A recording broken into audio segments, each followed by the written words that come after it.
So I want to talk about levels of owners because not all business owners are the same.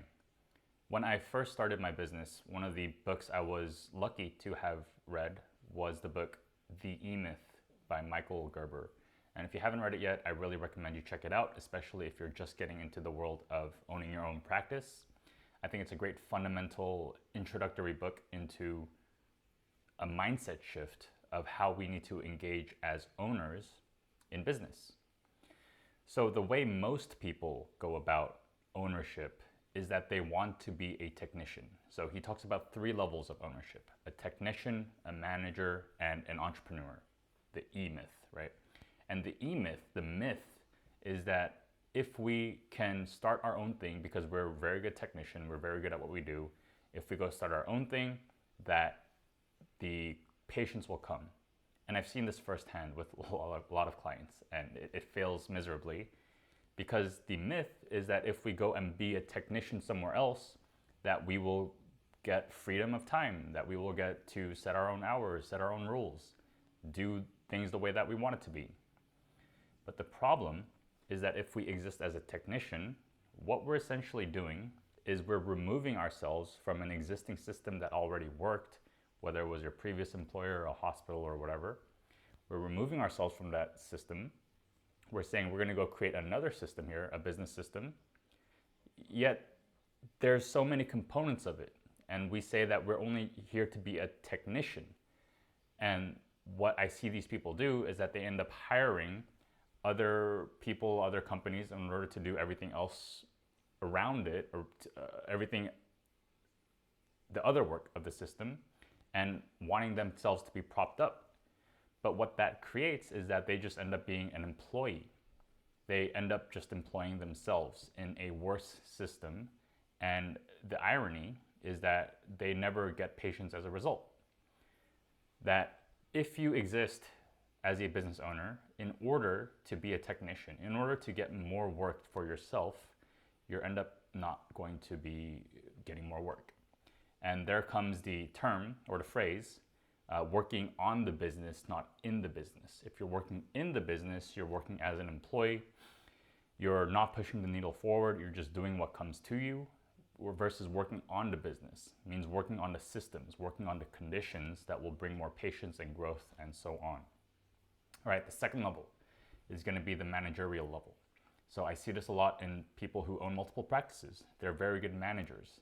But the problem with management is that it's very good at keeping and sustaining what's already there, and it's very difficult for growth. So when you're at a managerial level, you're very good at delegating, you're very good at organizing groups of people, you're very good at the interpersonal relationships there. But when it comes to the next level, which is actual entrepreneurship, visionary work, leadership, and growth, the manager finds a lot of difficulty taking the next step. There's a big barrier, a mental barrier, in working on the business and actually improving it, because the manager likes to keep things running smoothly. And to improve things means you have to break stuff. You have to stop some stuff in order to start new stuff. And that can be very scary for the manager. All right, so the third level, the entrepreneur level, the visionary level, the level of Elon Musk, Steve Jobs, Jeff Bezos, whether or not you look up to them, this is the level you must operate at in order to grow a practice. And there's 7 systems that the entrepreneur works on, that he takes away himself from the equation of putting his time and energy into the technician work, because when you're doing technical work, treatments, when you're talking with patients, it's great. It is helping people, but it's not building an asset. It's not building the systems of the business itself. You technically are building some soft skill or soft assets like reputation and so on, but you're missing a lot of the actual systemic work that needs to be done for business. So he talks about 7 areas of work: marketing, finance, management, leadership, lead generation, and lead conversion. And you need all 7 of these in order to create a thriving business. And so the technician will never be able to pull themselves out of the business in order to work on these 7 systems, and they will always be focused on doing the work itself, which is not part of the 7, right? And then the people who are managers, it's management, finance, marketing, customer fulfillment, lead conversion, lead generation, and then leadership. So I think I messed up something there. But the technicians will never pull themselves out of the work to be able to work on the systems, and therefore they will perpetually be out of work because they haven't built the conditions that bring in more work. And then the managers are too afraid to break the system that's already there. So they're not able to move the needle forward. They're not able to improve stuff. So we must exist in the entrepreneurial level. We must understand these systems, and we must also be looking at how can we improve it all the time. And also and your job should be to phase away as quickly as possible and continuously phasing yourself away from the job of a technician. So I used to do all the work in the past. I used to be the technician. When I started my business, I would do everything. And then slowly but surely with every new hire, I removed from my plate the things I had to do at a technical level, and I would start to work on the systems and marketing, finance, and all this stuff.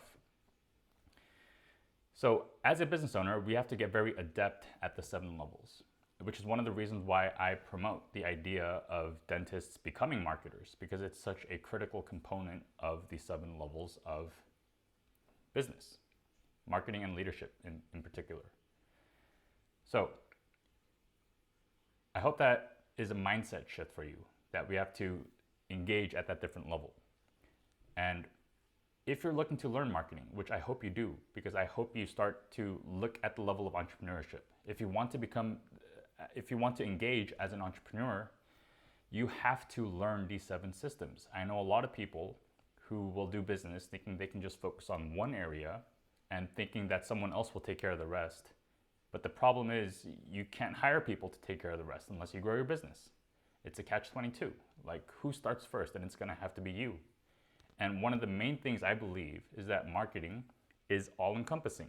Marketing is going to impact all the other areas of your systems. It's tied very closely with leadership. Marketing is going to affect your lead conversion, your lead generation. It's going to affect your finances for sure. It's going to affect your customer fulfillment because it's part of it, right? So you have to understand marketing, and dentists have to become marketers in a way. They have to understand marketing, and they have to see through the lens of ownership, entrepreneurship, and marketing. So if you want to understand that, I've made a course specifically for dentists and marketing so that you can understand a strategic level of marketing that helps you grow a practice. I'll put it in the description. It's completely free. Check it out. So thanks for watching this video. I'll see you guys in the next one.